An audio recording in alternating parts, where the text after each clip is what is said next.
Hello, everyone. So my name is Joyce Baker, and I am a career coach here at Ivy Tech in the Career Coaching and Employer Connections Department. This is our Transformation Thursday, and we are talking about teamwork today. So we have three members of the team that I'm on with us. We have Megan Stevens, who is a career experiences specialist. Ann Lapsley, who is another career experiences specialist, and then Randy Wooldridge, who is an employer consultant. So would each of you like to maybe say a few words or introduce yourselves? I already introduced you, I'm sorry, but go right ahead if you'd like to. Sure, I can go. Yeah, as Joy said, my name's Megan. I just started a few weeks ago, so I'm getting my footing in the department. But really enjoyed the experience, and everyone's super knowledgeable and very willing to help students and wants to engage with the community. So definitely take advantage of the resources that the Career Center has. Excellent, thank you. Ann, how about you? Sure, hello. Hi, my name is Ann, as Joy said. I am the other career experiences specialist, and we're a great team. You know, we have a lot of people that bring different skills, but we work with students and employers, kind of like that bridge with students and employers. If you're looking for an internship, any type of work and learn, job shadowing, you know, we are the place to come. Great, wonderful. And then Randy is actually our guest speaker today in a way. We're just going to kind of a casual conversation with Randy about teamwork. So Randy, if you want to go ahead and just talk a little bit about your professional and academic experience and a little bit about yourself, that'd be great. Absolutely. Again, I'm Randy Wooldridge. I'm the employer consultant for the CCEC, and I work with employers in the region and connect the information that the employers need along to our students, which goes back to Megan and Ann and to Joyce, so that we can work as a team to connect with what the students are receiving through the CCEC all the way through to what the employers are looking for. We can pass that back and forth. So again, I've been at Ivy Tech for a little over 2 years. And before that, I worked in workforce development at the regional partnership of Work One. And so I've been working with employers for a little over 6 years now. Ironically, my education isn't in with employers or workforce development. It actually is in archaeology and anthropology. So, oh wow, which I got my undergraduate at IPFW at the time, and I went and got my master's at Ball State in anthropology and archaeology. So, but there's a lot of learning that you can have. And again, we're talking about teamwork. There's a lot of things that you can learn through your career and through each job that you have that can bring you to where you're at with your teamwork. Mm-hmm. That's so interesting. I had no idea that was your educational background. That's very cool. Yeah, that's interesting. So Randy, why is teamwork an important skill, and how does it make one more employable? What would you say about that? Well, I think it's an important skill because it's really obvious when you're not part of a team. When you're in it for yourself, maybe again, we can even go back to just a class project. You know who's going to be who's in the project, who's willing to work with it, and who doesn't care or in it for themselves. And when it comes to in a workforce, when someone's there trying to climb the ladder and do what they need to do and step on anybody in the way, it's very, very clear to not only the employer, but it's also very clear to your coworkers. And that's disappointing because, you know, there's so much to learn and gather from other people. Yes, you can still climb that ladder with that, but if you bring other people with you and come alongside them, it definitely will help you grow. And even if you went the fast track and ignored everybody else, when you get to where you want to go, nobody else is going to be there with you. So it's kind of a reality to that. Right. No, that's a very good point. Can you tell us about a time teamwork made a difference in your own success?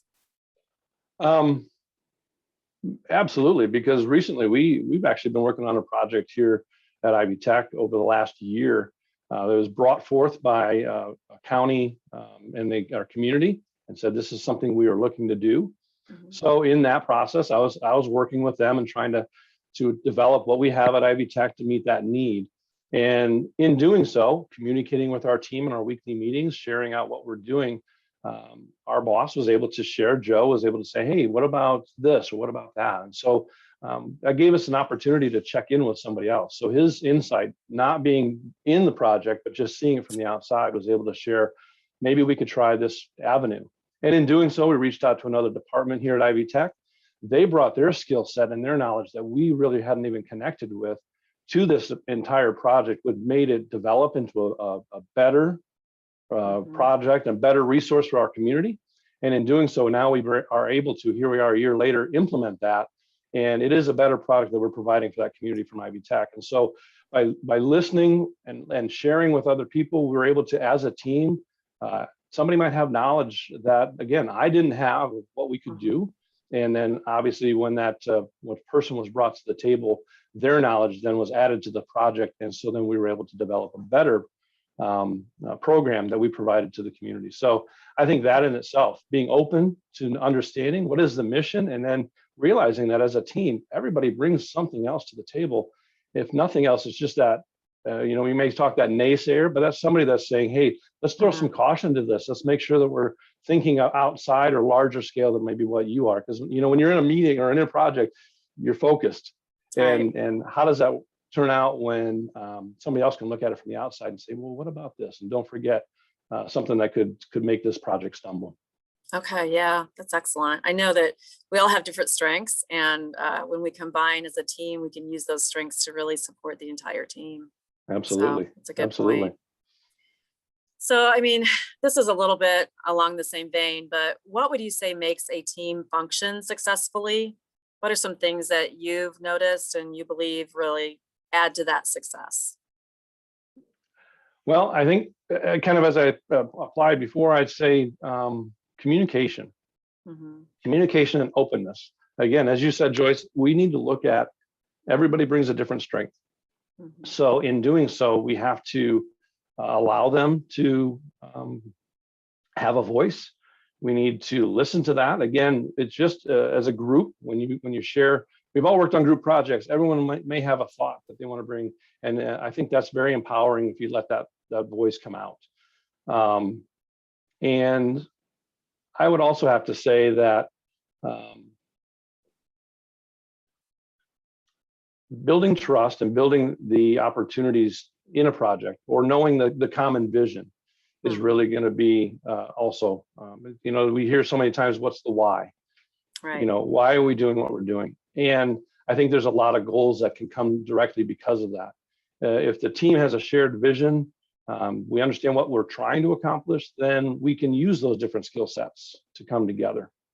I think one of the other ones, knowing that why, I think it's a strong skill set that people can have, and that's autonomy. I think a lot of new employees will come into a role and they don't check in on me. Don't I know what I'm doing. I have everything. Right. But really, that's a skill set that needs to be built. You need to build that trust with your employer. You need to build that trust with your team. That it's not a case of that what I'm doing is right or wrong. It's more the case of what am I doing that's going towards a common vision, that I am listening and I am working together. We all I have good teamwork skills or good communication skills on our resumes. Are we really doing that? And again, ask your coworkers 5 months after you started working, they'll let you know, are you a good communicator or not? Are you a good team player or not, right? I think about that autonomy. I think when students get into the workforce, that's one of those things that, don't ask me, I'm doing what you told me to. But I think building that autonomy allows that. We are seeing, and employers usually are asking, because they want to see, are you moving towards the common vision? Right. Are you able to do the things? And I think, I think when you start doing those projects, you can build the level of mastery. And it's not like it's you've reached a pinnacle point, but you recognize what the team needs, and you recognize where you fit in with the team. I need someone. And a good leader will bring those pieces together, but I need someone that's going to be more administrative, and I can either hand that off, and you can see where that can go. And knowing that I need you to help me for us to get to where we need to go. That's not my strong point. I can take care of it. I'll do it if you need me to, but but I think if you're more efficient at it, then I think the team can be more efficient because of that. Yeah, that's really good. And I feel like, with your experience working with employers, Have you noticed that they're especially looking for candidates who work well in a team environment? Is that something they're looking for? Absolutely. I mean, the other word that you hear a lot of times with employers is culture. Mm-hmm. And, if someone's not a team player, someone's not willing to adapt or to just try to find where they fit in, it's like the culture is, you don't fit in with that. And in the same way, that doesn't mean you can't change a culture of an employer and of a company. But when you come into it, that teamwork, that adaptability to say, I'm willing to work with you. Mm-hmm. Where do you need me? And in that same way, I'm going to communicate with you and show you what are some of my skill sets, Right. skills that I have and bring to the table, because I am. You interviewed me, you thought I would be a good fit, so they're looking at that way. Are you bringing those same skills that you said in the interview? Are you bringing those to the table and saying, how can I Right. fit in? Where can I fit in? Because I want to fit in, and that really makes a big difference. Right. That's great. That's fantastic. Now, when it comes to motivating a team, do you have any strategies that you use to motivate your team? I think the biggest key to motivating the team is that why. What's our goal? What are we trying to accomplish? And I think the other thing is that communication. I mean, if everyone's on board, it's so much easier. But it really is, where are we headed to? What's the purpose of what we're doing? Meaning, okay, we have a project and we need everybody to come to the table and help. Let's sit down and figure out where every person can do this. And again, if it's a skill set or a strength, then I'm going to hand that administrative off to somebody else. And a certain person is going to have that communication piece. Let's make sure that you're typing up the email or the flyer or the communication that's going to go out. I mean, somebody else could do it, but it's going to be more efficient and less stressful for someone else to do it. And that stress level is really, really key. Mm-hmm. But I think one of the last things that you can do when you're trying to motivate a team is giving them a voice. Again, as we mentioned early on, maybe you're going to sit down and I might have an idea. I might have a thought from a completely different perspective. I'm new to the team, so I'm thinking this, or I come from this industry or this previous job, and so this is something we've done before. It doesn't mean that it's always going to be taken and we're going to do everything that you say. So I think when you give somebody a voice, they have to recognize that as well. But I think so many times to think they don't have a voice, is it a welcoming, again, culture or environment to have that voice? Right. Maybe we've all worked for an employer where I have a great idea or I have a thought because I'm in the trenches working on this, and maybe it's a program. We're working with different platforms and programs. Like, man, if this did this, it would be so much easier. But can we communicate that? And then maybe IT would say, yeah, that's a really quick fix. But if we don't say that, then we spend every day frustrated that we're using the same program. So right. I think having that voice, and again, both directions, that the employer allows that voice to be heard, but that employee recognizes that may or may not be taken. We may not be able to do that suggestion. I worked for an employer that was that way, and they always said that there was always going to be a follow-up on that. They had an idea way to send an idea or submit a suggestion, and they would always follow up within a certain time frame to give them some form of an answer. So they knew that there was a feedback. So that type of empowerment, that type of respect, and that type of culture can help. You talk about an employee that feels cared for, wanted, right. and I'm not just a number. I'm not just a name, but you actually know who I am and want to hear within reason. Want to hear all of my ideas and or negatives. Yeah, that's really good. It sounds like kind of a summary of what you're saying would be communication is really important. Trust is huge, as well as feeling empowered and knowing that your ideas matter in the team. So I love that. I'd like to open it up now to anyone who has some questions for Randy or either one of our career experiences specialists who are with us today. We're going to keep this a little bit short as far as the entire presentation, but if anyone has questions, feel free to ask. We've got Kristen and Jonathan here with us today. So thanks for attending, guys. Any questions about teamwork? I don't really have any questions. No, I don't right now. Okay. Sorry. I don't have any questions, but I just wanted to say that Randy made a lot of good points as far as having your team feel appreciated and feel like they're not a number, so that they Right. can speak up and see a perspective that might not have been brought to the table before. Mhm. Right. And I get, everything has its downside. So yes, somebody can be sitting up there perpetually sending up complaints or critiques, and that's not always fun either. So it's within reason. But Mhm. I will bring out one other thing though. I really catches my attention, and that's when teamwork doesn't work.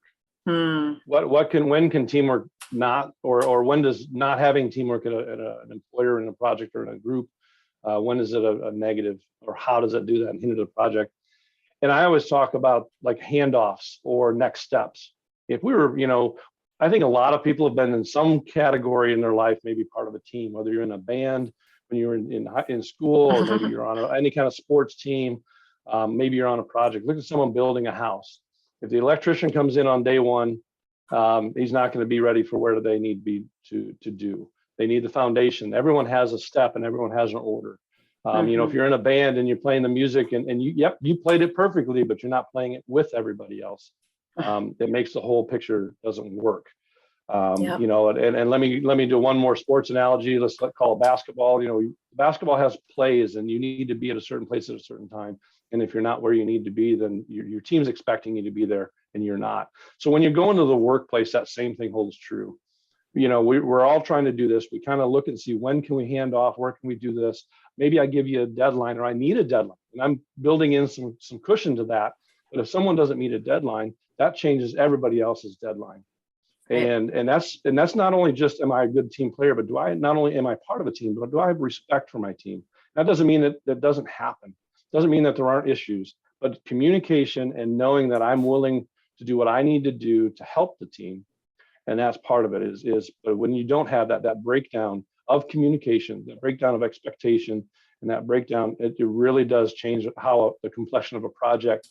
Even if it does end up being okay, maybe that project could have had 1 or 2 more weeks of marketing once we got that role, and we could have had more opportunities to build, let's say, something example like that. So it's not just here's what it is, but here's what happens when you don't have that communication, when you don't have that respect for your fellow coworker that says, I'm going to communicate if I don't get it in time so we can adjust, but more so, communicating or getting it done when you can, so that you can keep the rest of the team moving, because it's not just about you. And that's really noticeable when someone does that.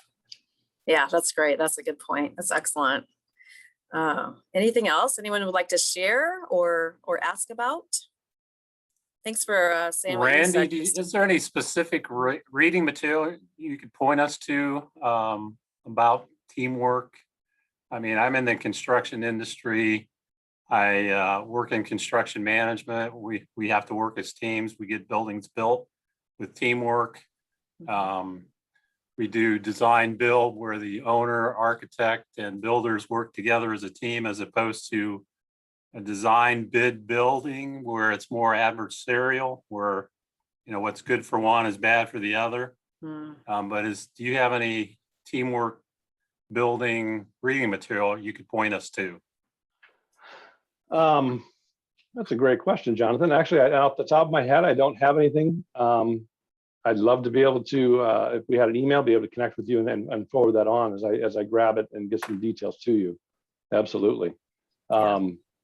I don't know if you're able to put an email into the chat, Jonathan. I'd love to. Yes, and so you understand my building analogy. You get the teamwork and the handoff, and who can be where, when, and are they prepared? If somebody's a week behind, that changes the entire project, I'm assuming. Correct, Jonathan?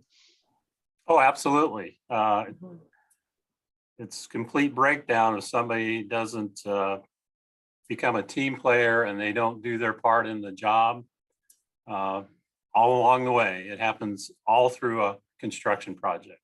Yeah. Something breaks down, that means time is lost. People don't move into the building when they need to. Right. So it's a big deal. Absolutely. Well, I'd love to give you some resources, Jonathan. Again, I apologize, I don't have those just off the top of my head, and in the sense that even if I had that, I want to make sure I'm accurate with the titles and such. So if I can communicate with you, I'd love to do that. That'd be fantastic. That'd be fantastic. Well, I just want to say thank you to you, Randy. Appreciate you taking time to just have this discussion today. I think teamwork is so important. And we really want to make sure our students at Ivy Tech know that it's a very valuable employability skill and something that you want to make sure when you put that on your resume that you can back it up with your performance. And so thank you so much for sharing your expertise with us today, Randy. Appreciate it. Absolutely. Thanks, Joyce. It was a pleasure being here helping. Thank you. All right. Thanks. And everyone, please reach out to us. We are a part of the Career Coaching and Employer Connections Department. We're located in Harshman Hall, room 1240.